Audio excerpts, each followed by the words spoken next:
Hello everyone, नमस्कार। कैसे हैं आप सब लोग? स्वागत है आपका आपके अपने यूट्यूब चैनल एडवर्ड्स जुडिशरी में। हम लोग छत्तीसगढ़ सिविल जज के लिए लैंड रेवेन्यू कोड देख रहे थे और हमने चैप्टर नंबर 8 तक देख लिया था। आज हम चैप्टर नंबर 9 देखेंगे, जो बात करता है लैंड रिकॉर्ड्स की, है ना। तो इस चैप्टर में हम देखेंगे लैंड रिकॉर्ड्स किस तरह से बनाए जाते हैं, रिकॉर्ड ऑफ राइट्स क्या होता है और किस तरह से उनकी एंट्रीज की जाती है। ठीक है, कौन सी ऑथोरिटीज इसके लिए अपॉइंट करी जाती हैं, सारी चीजें हम लोग इस चैप्टर में देखेंगे। एग्जामिनेशन पॉइंट ऑफ व्यू से काफी महत्वपूर्ण है ये चैप्टर। इंडेक्स वाइज भी आपके सवाल पूछे जाते हैं और अगर आप एमपी सिविल जज भी देंगे तो उसमें भी यहाँ पे जो मेंस एग्जामिनेशन है काफी सारे क्वेश्चंस आते हैं, जैसे कि सेक्शन नंबर 109 110 110 से म्यूटेशन और एक्विजिशन से संबंधित मेंस एग्जामिनेशन में काफी क्वेश्चंस पूछे जाते हैं, है ना। तो चलिए स्टार्ट करते हैं हमारा आज का सेशन।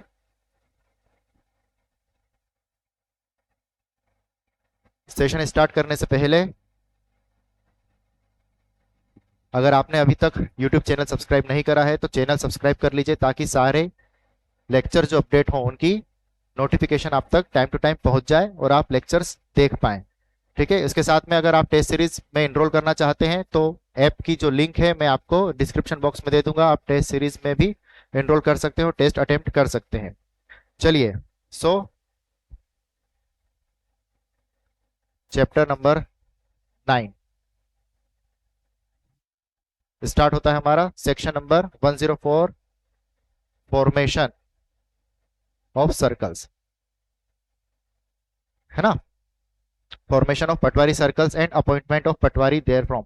अब यहाँ पे जब हम देखेंगे तो एक तो ऑथोरिटीज हमको ध्यान रखनी है कि कौन से सेक्शन में किस ऑथोरिटी का अपॉइंटमेंट हो रहा है और कौन सी ऑथोरिटी उसका अपॉइंटमेंट कर रही है। साथ ही साथ ध्यान देने वाली बात एक ये भी होगी, क्या उसके लिए वो मैंडेटरी है अपॉइंट करना या फिर डिस्क्रिशनरी है। ठीक है ना, ये सारी चीजें हम देखते हैं, जल्दी जल्दी कवर करेंगे इसको। तो formation of patwari circles and appointment of patwari therefrom, है ना। जो भी विलेज होता है,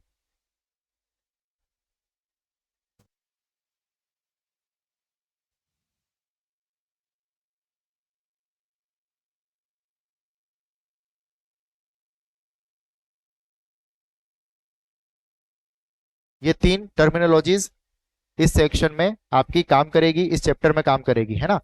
सो the collector shall from time to time arrange the villages of the tehsil in patwari circle. ठीक है, विलेजेस ऑफ द तहसील,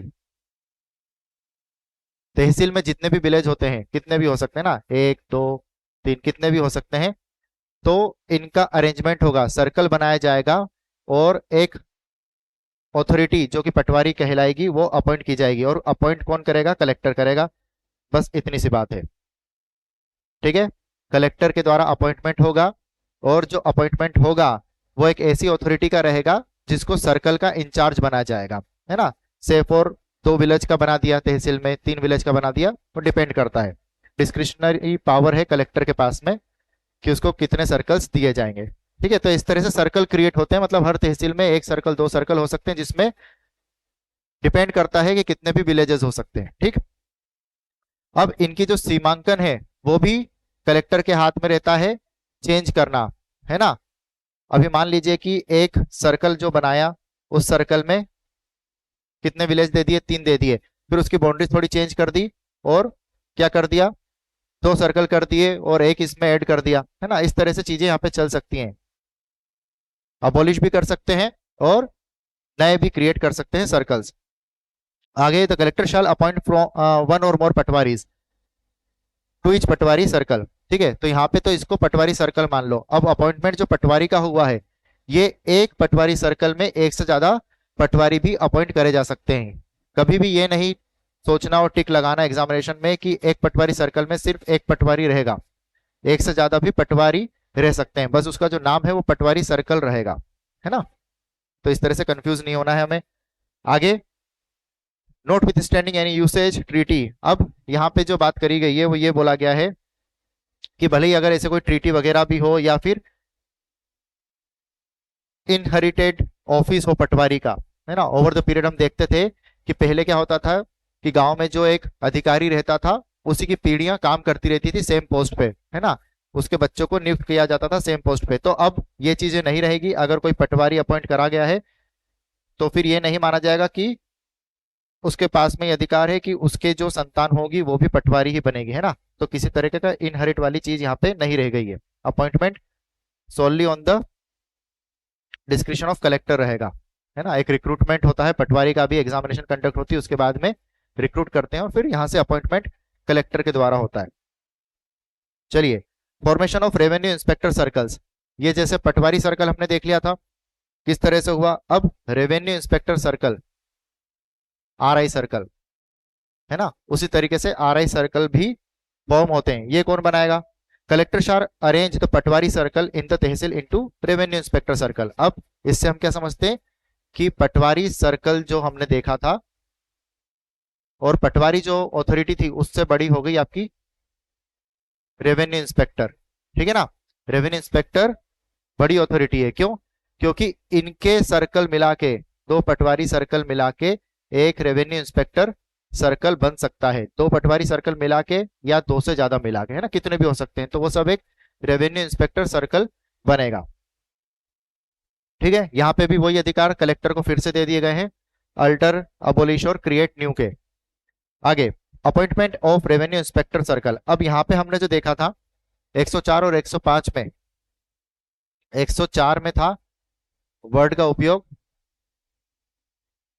शैल, और यहाँ पे आ जाएगा आपका मैं। कलेक्टर को यहाँ पे ऑब्लिगेटरी पावर है ना, ऑब्लिगेशन है उसके ऊपर अपॉइंटमेंट करने का, और यहाँ पे मैं वर्ड यूज करा गया है, ठीक है। तो ऑब्लिगेशन किसी तरीके से कलेक्टर के ऊपर नहीं दिया गया है।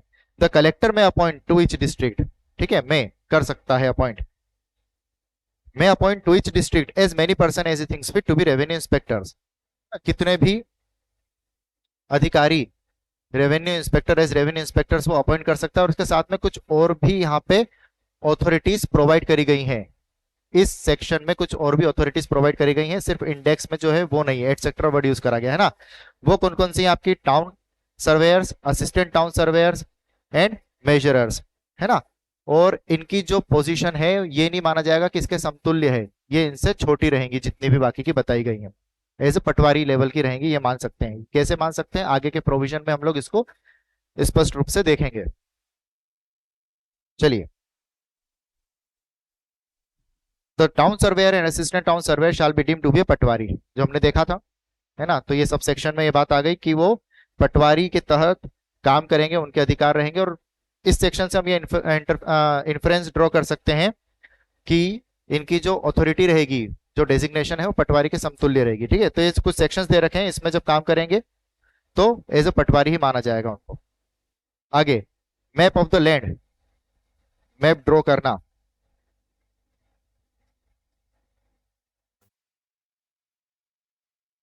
सीमांकन करना, है ना।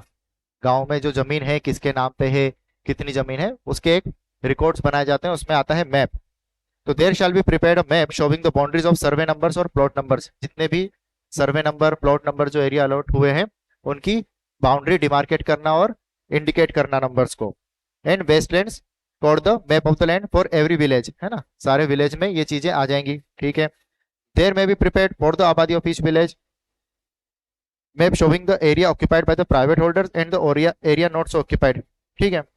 कुछ खास समझाने वाला नहीं है, इसको छोड़ते हैं, आगे चलते हैं।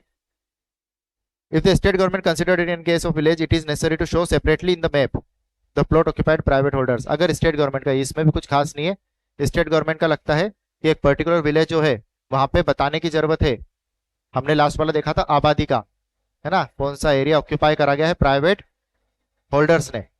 अब यहाँ पे वो बोल रहे हैं कि प्राइवेट, अगर प्लॉट ऑक्यूपाइड करा गया है प्राइवेट लैंड होल्डर्स ने, तो फिर उनका सेपरेशन आप अलग से कर दो, ठीक है, अलग से एक मैप वहां का भी दर्शाओ अगर प्लॉट आया है तो बीच में, ठीक है। और कुछ नहीं इसमें। आगे ग्राम पंचायत की बात करी गई है कि अगर ग्राम पंचायत एक रेजोल्यूशन पास करता है विलेज में कि जो आबादी है उसको भी सेपरेटली शो करा जाए, है ना, अगर वो प्लॉट ऑक्यूपाइड करके बैठी हुई है तो फिर क्या होगा, और उसको एक क्या करना पड़ेगा, कंट्रीब्यूशन के लिए वो अगर रेडी है ग्राम पंचायत की, जो भी कॉस्ट आती है इस तरह से सेपरेशन करने में कंट्रीब्यूशन के लिए रेडी है, तो फिर स्टेट गवर्नमेंट उसके अनुरूप सोचेगी, कंसिडर करेगी उस चीज को, उस रेजोल्यूशन को, और काम कर सकती है, डायरेक्शन दे सकती है कलेक्टर को कि इस तरह से काम करा जाए। ठीक है। अब कलेक्टर, ये लास्ट सब सेक्शन में जो बात करी गई है, जो कलेक्टर काम करेगा, ये लैंड सर्वे खत्म होने के बाद में अगर इस तरह से कोई चीजें आ रही है सेपरेशन करने की, तो वो कौन सी अथॉरिटी में काम करेगा? As a collector. और ड्यूरिंग लैंड सर्वे वो काम करेगा डिस्ट्रिक्ट सर्वे ऑफिसर। ये हम बहुत अच्छे से देख चुके हैं अपने लास्ट लेक्चर्स में। तो आशा करते हैं यहाँ तक क्लियर होगा। थोड़ा जल्दी चल रहे हैं, जो समझने वाला है बहुत ज्यादा उसी को हम फोकस करेंगे, अदरवाइज हम जल्दी जल्दी इसको कवर करेंगे। ठीक है ना। एक रिवीजन है आपका ये, लेकिन फिर भी जहां पे मुझे लगता है मैं कोशिश जरूर करता हूं कि थोड़ा अच्छे से बता पाऊं आपको। आगे इंपॉर्टेंट सेक्शन आपका 108, डायरेक्ट क्वेश्चन यहां से आते हैं। रिकॉर्ड ऑफ राइट्स, दो वर्ड यूज हुए हैं यहाँ पे, कंफ्यूज नहीं होना इस चैप्टर में और इस एक्ट में। एक है रिक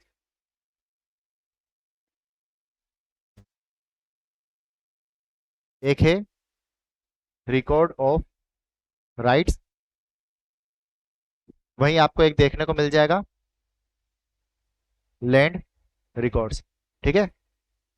तो ये जब आप करें इंडेक्स तैयार, तो इनके ऊपर जरा गौर करिएगा और फिर तैयार करिएगा, कहीं इधर उधर नहीं हो जाए, है ना। यहाँ पे कुछ एरर सुधार के भी प्रोविजंस दे रखे हैं, उनमें भी ये वर्ड अच्छे से आप ध्यान रखिएगा। तो रिकॉर्ड ऑफ राइट 108 में तैयार होता है ना। और अगर ऊपर से देखें, इसको हम स्किप करेंगे, बहुत ज्यादा समझने वाला कुछ भी नहीं है। तो जो भी विलेज है आपका, जितने भी भूमि स्वामी हुए आपके, है ना, गवर्नमेंट लेजीज हुए, इनके पास में कुल मिला के जो भी जमीन है और वहां पे जो भी इनकी लाइबिलिटीज वगैरह बन रही है, जो एरिया बन रहा है ना, ये सारी चीजें इस रिकॉर्ड ऑफ राइट में दर्ज हो जाएंगी, बस और कुछ नहीं है। उनके रिकॉर्ड ऑफ राइट्स कहलाएंगे। ठीक है ना। जो लैंड रिवेन्यू पे कर रहे हैं, रेंट पे कर रहे हैं, उनकी एक्सटेंशन कितना है, कंडीशंस कौन सी कंडीशंस पे उन्होंने वो जमीन ले रखी है, लाइबिलिटीज कितनी बन रही है, सारी चीजें यहाँ पे आ जाएगा। इरिगेटेड है, अनइरिगेटेड है, ठीक है ना। तो एक बार रीड करिएगा, बहुत सिंपल है। आगे 109, 109 और 110 मोस्ट इंपोर्टेंट सेक्शन आपके एग्जामिनेशन पॉइंट ऑफ व्यू से, प्रिलिमिनरी भी हो और अगर एमपी से हैं तो सेम प्रोविजन ही एमपी में भी, है ना। बहुत कुछ अब क्या हो गया है, जो ये एक्ट है वो मिलता जुलता हो गया है एमपी से अमेंडमेंट के बाद में, तो उसके लिए भी बहुत ज्यादा इंपॉर्टेंट है। तो acquisition of rights to be prepare to be reported. अब अगर कोई एक इंसान है और उसने क्या करी है, कोई जमीन पे या कोई लैंड पे राइट्स एक्वायर करे हैं, खरीदी है, कुल मिला के इस तरह से समझ लो, परचेज करी है, राइट्स एक्वायर करे हैं, तो वो क्या करेगा, with in the prescribe time, जो पटवारी रहेगा जिसके जुरिस्डिक्शन में ये लैंड फॉल होगा, उसको रिपोर्ट करेगा। ठीक है ना। रिपोर्ट करेगा। रिपोर्ट करेगा मतलब कि हाँ मैंने ये राइट एक्वायर करे हैं, ये जमीन मैंने ले ली है, इधर बाय लीज इधर बाय परचेज। ठीक। रिपोर्ट एनी राइट और इंटरेस्ट। अब ये जो रिपोर्ट है कैसे हो सकती है, जो दी जा सकती है, इधर ऑफिस में चले जाए, ओरली बोल दे, या फिर राइटिंग में फर्निश कर दें, उनको सेंड कर दें। ठीक है ना। Within 6 month from the date of such acquisition. यहाँ पे आपके एग्जामिनेशन के लिए बहुत इंपॉर्टेंट चीज, टाइम याद रखेगा, with in 6 month from acquisition. जिस दिन एक्वायर करे हैं राइट्स, उसके 6 महीने के भीतर भीतर ये करना उसके लिए ऑब्लिगेटरी है। इस बात को याद रखेगा, ऑब्लिगेटरी है ना। और उसके बाद में जब ये फर्निश करता है इधर रिटर्न या ओरली, तो एक रिटर्न एक्नॉलेजमेंट जो है वो पटवारी वहां पे दे देता है कि इस तरह से इंफॉर्मेशन मेरे पास में आई है। ठीक। तो इतना समझ आया। सब सेक्शन 1 बात करता है आपकी रिपोर्ट की, कि रिपोर्ट देना है हमको पटवारी को, अगर किसी तरह से कोई राइट एक्वायर हुए हैं तो। आगे provided that when the person acquiring the right is a minor is otherwise. अगर माइनर है जिस समय राइट एक्वायर करें, तो फिर ऑब्लिगेशन उसके ऊपर नहीं आता है, बल्कि उसके गार्डियन के ऊपर आता है। जो भी जिम्मेदार व्यक्ति रहेगा वो पटवारी को इस तरीके से कोई रिपोर्ट दे सकता है, सूचना दे सकता है। एक्सप्लेनेशन यहाँ पे 4 दे रखे हैं। एक्सप्लेनेशन 1 है, शॉर्टली समझ लेते हैं। The right mention about does not include an easement और charge not amounting to mortgage. ठीक है। यहाँ पे अगर राइट एक्वायर हो रहे हैं किस तरीके से, तो ये राइट वो नहीं होंगे जो ईजमेंट के द्वारा क्रिएट करे हों या चार्ज के द्वारा क्रिएट करे हों। ठीक है ना। लेकिन ये ईजमेंट और चार्ज कौन से नहीं होने चाहिए, मॉर्गेज की कैटेगरी में फॉल नहीं होने चाहिए, मतलब मॉर्गेज की जो डेफिनेशन है उसमें नहीं आने चाहिए। मॉर्गेज की डेफिनेशन में अगर आ जाएंगे किसी भी तरीके से, उसके एसेंशियल एलिमेंट्स अगर फुलफिल करेंगे, तो फिर वो इस कैटेगरी में आ जाएगा। ठीक। क्लियर है? अगर मॉर्गेज हुआ है और फिर राइट्स ट्रांसफर हुए हैं मॉर्गेजी को, ठीक है ना। मॉर्गेज में क्या होता है, ट्रांसफर प्रॉपर्टी एक्ट पढ़ा होगा आपने, है ना। अभी तो मैं पूरा नहीं एक्सप्लेन कर पाऊंगा। मॉर्गेजी को राइट ट्रांसफर हुए हैं तो मॉर्गेजी क्या कर सकता है, 109 में रिपोर्ट कर सकता है सेम चीज की। लेकिन अगर ये जो चार्ज है और ईजमेंट है, ये नॉर्मली एक लाइबिलिटी मतलब क्रिएट करी गई है यहाँ पे चार्ज के रूप में, और ये इस कैटेगरी की नहीं है कि मॉर्गेज की डेफिनेशन में हो, तो फिर ये लोग नहीं जा सकते पटवारी के पास में कि हमारा यहाँ पे राइट्स एंटर करे जाएं। ठीक। दूसरा, a person on whose favour mortgage is redeemed, paid off और lease acquires a right within the minimum this section. अब कोई इंसान है जिसने मॉर्गेज कर दिया है ना, और पूरा अमाउंट मॉर्गेजी को पे ऑफ कर दिया, तो मॉर्गेजर के पास में फिर से अधिकार आ गए, तो वापस से वो पहुंच जाएगा पटवारी के पास में कि आपने जो यहाँ पे चेंजेस किए थे वो वापस से सही कर दीजिए। ठीक है, तो पहली बात तो ये हो गई। लीज पे, अगर कोई लीज है, लीज डिटरमाइंड हो गई है ना, डिटरमाइंड हो गई मतलब खत्म हो गई, लीज खत्म हुई है, तो जो लेजर था वो फिर से पहुंच सकता है आपके पास में, पटवारी के पास में, कि यहाँ पे मेरे जो राइट्स हैं उनको रिकॉर्ड कर दीजिए, चेंजेस कर दीजिए यहाँ पे। ठीक। आगे, for the purpose of this chapter the term patwari includes any person appointed to perform the duty of a patwari under this chapter. ठीक। Intimation in writing required to be given to the patwari under this section may be given through messenger handed. किस तरह से देना है information वो बताया गया है कि आप मैसेंजर के थ्रू किसी को भेज सकते हैं, देखे कि भैया ये दस्तावेज पटवारी जी के सामने प्रस्तुत कर दीजिएगा और बता दीजिएगा कि इस तरह से राइट एक्वायर करे गए हैं। हैंडेड ओवर इन पर्सन खुद जा सकते हैं, या फिर रजिस्टर्ड पोस्ट के थ्रू भी हम लोग यहाँ पे फर्निश कर सकते हैं पटवारी को। ठीक। Any such person as is referred in subsection 1 में also report in writing his acquisition. अब एक यहाँ पे अतिरिक्त सुविधा दे दी गई है इसमें कि पटवारी अगर अवेलेबल नहीं है, किसी कारणवश पटवारी के समक्ष आप नहीं जा सकते, है ना, कोई भी इनएबिलिटी है, तो आप कहाँ जा सकते हैं, अल्टरनेटिवली तहसीलदार के पास में। क्योंकि आगे के प्रोविजन में हम देखेंगे कि पटवारी भी क्या करेगा, इनको जो इन्फॉर्मेशन है वो फर्निश करेगा, और अथॉरिटी इन्हीं के पास में है एक्ट करने की उसके बाद। चलिए, mutation of acquisition of right in land record. अब 109 में जो इंफॉर्मेशन आई कि भैया इस तरह से राइट्स एक्वायर हुए हैं, पटवारी के पास आ गई। अब पटवारी उस पर किस तरह से एक्ट करेगा, और जो वहां पे एंट्रीज है उसका किस तरह से म्यूटेशन होगा, है ना। अभी तक ए के नाम पे चीजें थी, टाइटल था, जो भी चीजें थी वो ए के नाम पे थी। अब बी ने इंफॉर्मेशन दी है कि मैंने ये चीजें ले ली है, इधर by purchase, by lease, by mortgage, कुछ भी हो सकता है ना। तो बी के नाम पे हमको वो राइट्स रिकॉर्ड करवाने हैं, तो उनका म्यूटेशन करवाना जरूरी है, वो सेक्शन नंबर 110 में होगा। इंफॉर्मेशन के बाद की प्रोसीडिंग्स 110 में आती है, किस तरह से होगी। ठीक है, तो सबसे पहला जो है वो ये समझ लो, 109 में रिपोर्ट आई है उसके थ्रू, या फिर 109 में रिपोर्ट नहीं आई और किसी और अदर सोर्सेस से इंफॉर्मेशन मिली है पटवारी को। ठीक, तो यहाँ पे सोर्सेस की बात करेंगे। सबसे पहले record, the Patwari shawl record every acquisition, जो भी उनके पास में इंफॉर्मेशन आती है उसको रिकॉर्ड करेगा पटवारी। 109 में जो आती है उसको रिकॉर्ड करेगा, या किसी और सोर्स के थ्रू उसके पास आती है उनको रिकॉर्ड करेगा। यहाँ पे अमेंडमेंट के बाद और भी चीजें डाली गई हैं, जो है ऑनलाइन मीडियम के थ्रू अगर आती है, और any other source in the online e नामांतरण पोर्टल, एक पोर्टल इस्टेब्लिश करा गया है, उसके थ्रू अगर ऑनलाइन तरीके से उसके पास में कोई ऐसी रिपोर्ट आती है, नोटिस आती है, इंफॉर्मेशन आती है, तो भी उसको वो रिकॉर्ड करेगा। ठीक, क्लियर यहां तक ये दो चीजें। आगे, अब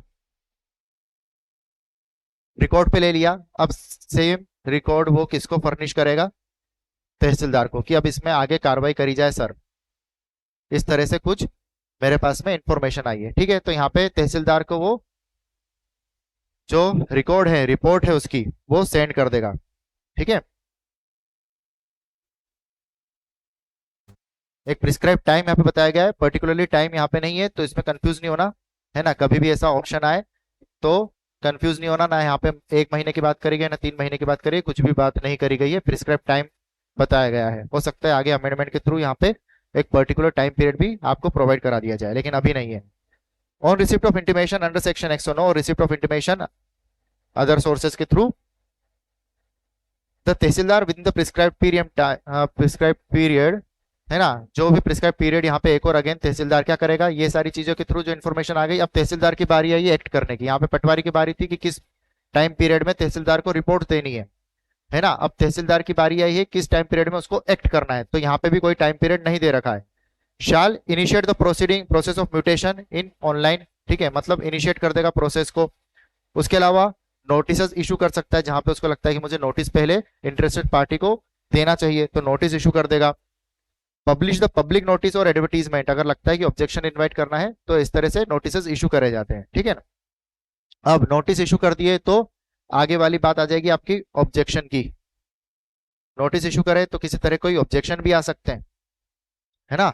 ऑब्जेक्शन आएंगे तो ऑब्जेक्शन को सुनेगा कैसे, on receipt of objection in a case और if the tehsildar find the matter to be disputed, उसको लगता है सुनेगा कि हाँ मैटर डिस्प्यूटेड है, क्रक्स है, कुछ सब्सटेंस है इस ऑब्जेक्शन में, he shall register the case by transferring to his e revenue court, है ना। तो यहाँ पे अभी तक रेवेन्यू कोर्ट होती थी, अब ई रेवेन्यू कोर्ट की यहाँ पे बात आ गई है। ई रेवेन्यू कोर्ट को केस ट्रांसफर कर देगा, मतलब खुद ही का रहेगा, वही अधिकारी रहेगा, लेकिन अपनी कोर्ट में केस ट्रांसफर कर देगा कि इस पे सुनवाई की जाएगी, अभी रजिस्टर करके केस को ट्रांसफर कर देगा फ्रॉम द ऑनलाइन ई नामांतरण portal, otherwise all the proceeding the case will be done through online e नामांतरण प्रोसेस, ठीक है ना। तो इस पोर्टल के थ्रू ही सारी चीजें चली जाएंगी आगे। अब इसके बाद में क्या होगा, the tehsildar shall after giving the interested parties a reasonable opportunity of being heard, अगर मान लो ऑब्जेक्शन आए और उसमें सब्सटेंस नहीं पाया गया तो आगे बढ़ जाएगा, पास कर देगा ऑर्डर्स को, जो भी उसको लगता है कि हाँ भैया म्यूटेशन के जो ऑर्डर है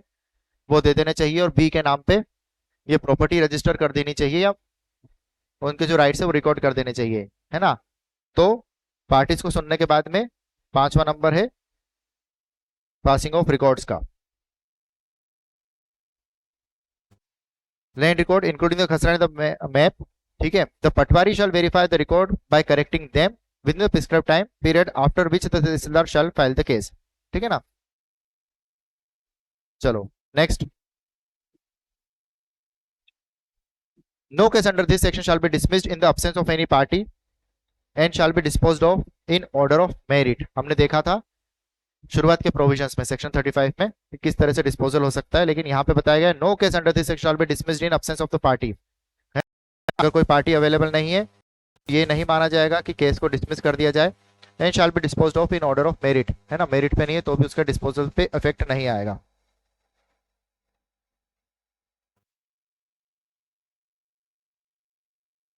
आगे देखते हैं, on the basis of registered document after publication of advertisement and service of information to the concerned interested parties regarding the mutation of any land, appropriate orders will be passed on the basis of document, ठीक है। तो यहाँ पे 7 में भी वही बात करी गई है कि सारे डॉक्यूमेंट्स को मद्देनजर रखते हुए जो भी चीजें बताई गई हैं, ऑब्जेक्शंस अगर कुछ आए हैं तो वो सब देखते हुए ऑर्डर्स पास करे जाएंगे, जो भी अप्रोप्रिएट ऑर्डर रहेंगे, ठीक। All proceeding under this section shall be completed with in the prescribed time period, यहाँ पे भी अगेन जो टोटल केस के डिस्पोजल की बात करी गई है from the time of information, 109 में जो इंफॉर्मेशन जाती है और जब तक कि वो अगर कोर्ट केस हुआ है या नहीं भी हुआ है, और फाइनली जो म्यूटेशन है उसको इंटर करना है, तो वो किस टाइम पीरियड में होगा वो बताया नहीं गया है ना। In the case where the cases are not disposed of within the specified period the tehsildar shall report the information of pending cases to the collector. अब तहसीलदार को बस एक अधिकार दे दिया है कि अगर प्रिस्क्राइब टाइम पीरियड कुछ है, अब जब तक ये प्रिस्क्राइब्ड वर्ड है तो हम रीजनेबल मान सकते हैं इसको, है ना, रीजनेबल, रीजनेबल टाइम पीरियड में नहीं हो रहा है तो ये पेंडिंग केसेस की जानकारी किसको फर्निश कर देगा, कलेक्टर को।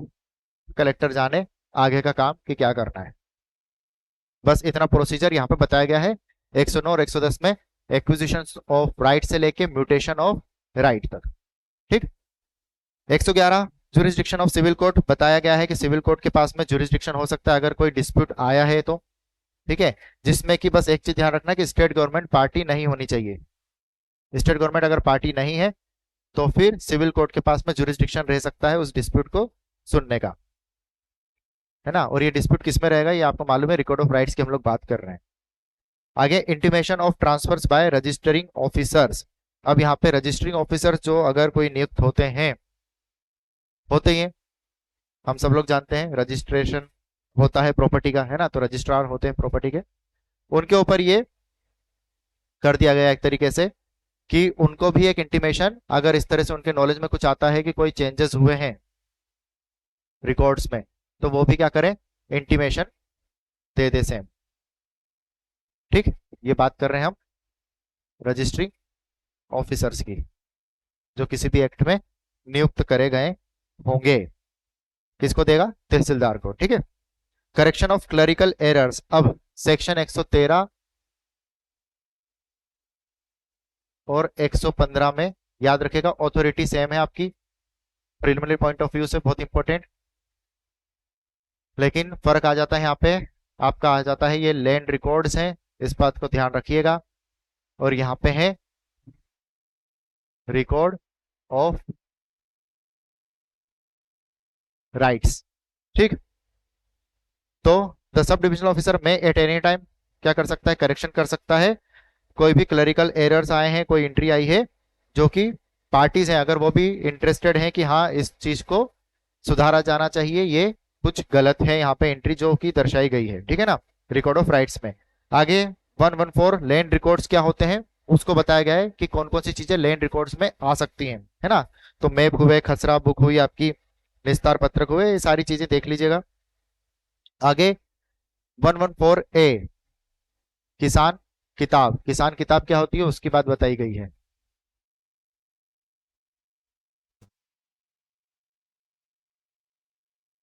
कुछ खास नहीं बताया गया इसके बारे में, बस ये बोला है कि ये पार्ट 1 एंड पार्ट 2 दो पार्टों में रहेगी, और क्या बताई जाएंगी इसमें, लाइबिलिटीज जो रहे वो बताई जाएंगी, है ना। उसके साथ में एक्सटेंट कितना है वो बताया जाएगा, कि कितनी जमीन आपके पास में है। Consisting of rights over holding, कितनी जमीन है, क्या क्या अधिकार आपके पास में है, किस तरह के अधिकार आपके पास में है ना, वो बताए जाएंगे। और इनकम्बरेंसेज जो आपकी लाइबिलिटीज हैं वो बताई जाएंगी। ऐसे ही सेकंड पार्ट में भी सेम चीज रहेगी, राइट्स ओवर द होल्डिंग, इनकम्बरेंसेज बताए जाएंगे, और उसके अतिरिक्त एक है कि रिकवरी ऑफ लैंड रेवेन्यू, किस तरह से आप पे कर रहे हैं, क्या कर रहे हैं, कितनी रिकवरी हुई है नहीं हुई है ना। आगे सच ऑफ द एंट्रीज, ठीक है ये हमारे काम का नहीं है। In case of any difference, अगर कोई डिफरेंस होता है तो क्या होगा, है ना, किसान किताब में और आपकी जो दूसरी चीज है मैप हुआ या रिकॉर्ड ऑफ राइट हुआ, है ना, difference between the entries contain in the खसरा और द फील्ड बुक, जो खसरा और फील्ड बुक हमने देखी थी उसमें और किसान किताब में अगर किसी तरह कोई डिफरेंसेस आते हैं तो कौन सी अथॉरिटी रहेगी जिसका डिसीजन फाइनल रहेगा, वो है आपकी तहसीलदार। डायरेक्ट क्वेश्चन छत्तीसगढ़ सिविल जज के लिए आपका यहां से बन सकता है। डिसाइडिंग अथॉरिटी रहेगी तहसीलदार, और उसका जो डिसीजन रहेगा वो रहेगा फाइनल। ठीक, आगे 115 जैसे हमने देखा था सब डिविजनल ऑफिसर के पास में यहाँ पे करेक्शन के, और अगर कोई एंट्री इनकरेक्टली रिकॉर्ड हुई है तो उसको रेक्टिफाई करने का, उसमें सुधार करने का अधिकार दे रखा है ना। लैंड रिकॉर्ड्स की यहाँ पे बात करी जाती है। तो इसमें जो प्रोविजो है वो हमारे एग्जामिनेशन के लिए बहुत इंपॉर्टेंट है। और एक चीज और कि यहाँ जो अधिकार उसको दे रखा है सुधार करने का, वो ऑन मोशन अगर उसको लगता है कि हाँ कुछ गलत एंट्री हो गई है तो खुद से भी वो सुधार कर सकता है, और ऑन एन एप्लीकेशन। ठीक, ये दोनों चीज भी टिक मार्क कर लीजिएगा। कोशिश करिएगा कि जब भी आप ये लेक्चर्स अटेंड करें अपनी डायरेक्ट खोल के बैठें, पेन या पेंसिल जो भी हो, एक नोटबुक, अगर आप की नोट्स बनाना चाहते हैं तो वो इस तरह से बना सकते हैं। ठीक है, ताकि जब आप रिवाइज करें लास्ट मोमेंट पे तो आपके लिए बहुत ईजी रहे। तो ये बोलता है तो provided at no action shall be initiated for correction of any entry. अब वो एंट्री करेक्ट करने के लिए बैठे एसडीओ साहब, है ना, या उनके पास में कोई एप्लीकेशन आई, और वो जो करेक्शंस हैं वो उस एंट्री के संबंध में है जो कि आज की डेट से 5 साल पुरानी हो, 5 ईयर प्रायर, है ना। मान लीजिए 2023 में बैठे हैं और एंट्री है 2015 की, तो ऐसी एंट्री को without sanction of collector of the concern district वो क्या नहीं कर सकते, उसमें रेक्टिफिकेशन नहीं कर सकते, सुधार नहीं कर सकते। आगे no order shall be passed under subsection 1 without getting a return report from the tahsildar concern. ठीक है, है ना। तो एक रिपोर्ट बुलाई जाएगी करेक्शन करने के लिए, जो तहसीलदार रहेगा उसका, कि भैया आप बताइए क्या सही है, गाइड करिए थोड़ा, है ना। और जो भी इंटरेस्टेड पार्टी है उनको एक अपॉर्चुनिटी भी दी जाएगी। Provided where interest of government is involve the sub division officer submit the case to collector. और अगर किसी तरीके से जो सरकार है वो भी, उसका भी कोई इंटरेस्ट है उस पर्टिकुलर लैंड में, है ना, या पर्टिकुलर एंट्री में, तो पहले कलेक्टर को सबमिट करा जाएगा केस, और फिर वो अपने हिसाब से आगे प्रोसीडिंग्स करेगा। ठीक। एसडीओ के पास में अधिकार नहीं है, अगर स्टेट गवर्नमेंट इन्वॉल्व है तो उस केस को सुना जाए या एंट्री को रिकॉर्ड करा जाए। आगे आ जाते हैं। सेक्शन नंबर 117 प्रिजम्पशन की बात करता है। S2 entries in land record. ये प्रिजम्पशन दिया गया है कि जितने भी एंट्रीज लैंड रिकॉर्ड में है वो सही है, ऑल आर करेक्ट। ठीक है, shall be present to be correct until the contrary is proved. जब तक कि कॉन्ट्ररी आप वहां पे साबित नहीं कर देते हो, है ना। ऑब्जेक्शन फाइल करिए, एप्लीकेशन दीजिए, साबित करिए अपने केस को, अदरवाइज वो यही मानी जाएंगे कि वो सब सही है। ठीक है, चलिए आगे चलें। 118 obligation to furnish information as to title. ये सेक्शन एक तरीके से लाइबिलिटी क्रिएट करता है जिनके पास में कोई इंफॉर्मेशन है और उनको देना चाहिए। अगर कोई एक इंसान है ए, उसने राइट्स एक्वायर करे हैं, तो उसके ऊपर ऑब्लिगेशन है कि वो इंफॉर्मेशन फर्निश करे पटवारी को। ठीक है, पहली बात। दूसरा, अगर ये ए रजिस्टरिंग ऑफिसर है तो उसके ऊपर ऑब्लिगेशन है इंफॉर्मेशन तहसीलदार को देने का। ठीक है ना। तो ये सारी चीजें यहाँ पे बताई गई हैं कि इनके ऊपर ऑब्लिगेशन क्रिएट होता है, किस टाइम पीरियड में किस ऑफिसर को आपको नोटिस देना है ताकि वो अमेंड कर सके। अगर नहीं करेंगे तो पेनल्टी क्या होगी वो बताई गई है ना। तो यहाँ पे जो टाइम पीरियड है वो है 1 मंथ, और बोला गया है कि अगर इंफॉर्मेशन आपसे मांगी है किसी ऐसे इंसान से, किसने मांगी है, shall be bound on the requisition in writing of any revenue officer, revenue inspector और पटवारी। इन 3 लोगों ने मांगी है कि भैया हमको ऐसी सूचना मिली है कि कुछ आपने राइट स्वीकार करे हैं, या फिर आप जिस लैंड की होल्डिंग आपके पास में है ना, उसके दस्तावेज हमारे सामने पेश करिए, हम एक बार देखना चाहते हैं कि वो सही है, गलत है क्या नहीं है ना। तो 1 महीने के भीतर भीतर उस रिक्विजिशन के आपको वो सारे डॉक्यूमेंट्स उनके सामने प्रस्तुत करने हैं, पेश करने हैं। जब वो कर देंगे तो एक इंडोर्समेंट वो वहां पे लिख देगा कि इस तारीख को हमने मांगे थे और इन लोगों ने वो प्रोड्यूस करें। ठीक, यहां तक तो क्लियर है कि भैया आपने ऑब्लिगेशन था वो आपने फुलफिल कर दिया। किनने मांगा, इन लोगों ने मांगा और फुलफिल कर दिया। अब अगर नहीं हुआ, फेलियर हो गए बाय डिफॉल्ट, उनने मांगा आपने नहीं दिया, या आपको देना चाहिए था तो भी आपने नहीं दिया, है ना। तो 119 में बात करेगी penalty. Any person neglecting to make a report required by 109। ठीक है, 109 में आपको कहा गया है अगर आप राइट्स एक्वायर कर रहे हैं तो आपको देना है। अगर आप उसमें नेग्लेक्ट कर रहे हैं रिपोर्ट देने में, और फर्निश द इन्फॉर्मेशन और प्रोड्यूस डॉक्यूमेंट, अगर 118 में मांगा है तो भी आपने नेग्लेक्ट कर दिया कि नहीं भैया हम नहीं देंगे, है ना, within the specified time shall be liable at the description of tehsildar. तो तहसीलदार के डिस्क्रिप्शन पे आप लायबल होंगे, पेनल्टी अप टू 1000 रुपीज। ठीक है, यहाँ पे वर्ड है, समझिएगा। डिस्क्रिप्शन है तहसीलदार का, अगर उसको लगता है तो वो इम्पोज नहीं करेगा, और लगता है कि नहीं मुझे पेनल्टी करनी देनी चाहिए तो 1000 रुपीज तक की पेनल्टी इम्पोज कर सकता है। यहाँ पे वर्ड है पेनल्टी, वहीं सब सेक्शन 2 में जो वर्ड यूज है वो फाइन वर्ड यूज है। ठीक है, अप टू 5000 रुपीज का फाइन किसके ऊपर इंपोज होगा, रजिस्टरिंग ऑफिसर के ऊपर, as required under subsection 112 if the registering officer does not provide information, जो हमने 110 में देखी थी, है ना, विद इन 1 मंथ। यहाँ पे भी 1 महीने की बात करी गई है। 1 महीने के भीतर भीतर रजिस्टरिंग ऑफिसर को, तहसीलदार को ये सारी इंफॉर्मेशन देनी रहेगी जब उसके संज्ञान में आए। अगर वो नहीं देता है तो अप टू 5000 रुपीज की फाइन इंपोजिशन उसके ऊपर होगा, क्योंकि वो एक अथॉरिटी है, पेनल्टी नहीं लग सकती उस पर। आगे, any report regarding the acquisition of right received by the Patwari after the special period shall be deleted. ठीक है, उसके बाद में है requisition of assistance in preparation of maps and record of right. अगर कोई अथॉरिटी है जिसके ऊपर जिम्मेदारी है इस तरह से मैप प्रिपेयर करने की, है ना, राइट्स को रिकॉर्ड करने की, और उनको लगता है कि किसी पर्टिकुलर पर्सन का असिस्टेंस हमको लेना चाहिए इस चीज में, तो वो ले सकते हैं, और फिर आप उसके लिए ऑब्लिगेटरी हो जाएंगे, आपके ऊपर ऑब्लिगेशन आता है कि आपको उनकी मदद करनी पड़ेगी, है ना। Call upon any holder of the land और any holder of plot in abadi to point out the boundaries, है ना, बाउंड्रीज बताने के लिए या अपना केस साबित करने के लिए कि इसके ऊपर मेरा अधिकार है। आगे पावर टू मेक रूल्स, ठीक है। 122 exemption from provision of this chapter, state government by notification, ये डायरेक्ट कर सकती है कि ये पूरा जो चैप्टर है किन के ऊपर अप्लीकेबल नहीं होगा, या कुछ प्रोविजन जो है वो किन के ऊपर अप्लीकेबल नहीं होंगे।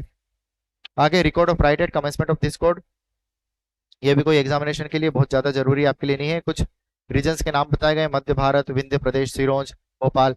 इनमें अगर 108 के लिए अभी चीजें चालू नहीं करी गई हैं, 108 के तहत रिकॉर्ड ऑफ राइट्स नहीं बनाए गए हैं, तो जो पहले के इनके चल रहे थे जामाबंदी और खतुनी, वही चलते रहेंगे जब तक में नई प्रोसेस इनिशिएट नहीं हो, ठीक है। वहीं ऑब्जेक्शंस अगर कुछ आते हैं इनमें जामाबंदी खातूनी में, तो तहसीलदार ही डिस्पोज करेगा। और लास्ट बताया गया है महाकौशल रीजन के लिए, है ना, तो वहां पे भी अगर 108 में कार्रवाई नहीं होती तो जो पुरानी चीजें चली आ रही है वही चली जाएंगी जब तक 108 में कोई तब्दीली नहीं होती, 108 के तहत कोई नई प्रोसेस इनिशिएट नहीं होती। तो ये था हमारा चैप्टर, बहुत जल्दी और शॉर्ट में हमने कवर कर लिया, लेकिन साथ ही साथ सारी इंपॉर्टेंट चीजें मैंने आपको कोशिश करी है समझाने की। 109 110 भी आपको जिस हिसाब से तैयार करना चाहिए वो बताया गया है ना। चलिए, तो अब नेक्स्ट लेक्चर में हम लोग चैप्टर नंबर 10 कवर करेंगे। तो आप लोग पढ़ते रहिए, जुड़े रहिए हमारे साथ में, चैनल को सब्सक्राइब करिएगा, वीडियोस को लाइक और शेयर करिएगा, है ना। और टेस्ट सीरीज में एनरोल करना चाहते हैं तो आप बिल्कुल स्वतंत्र हैं, आप एनरोल कर सकते हैं, अभी एनरोलमेंट चालू है। Thank you so much.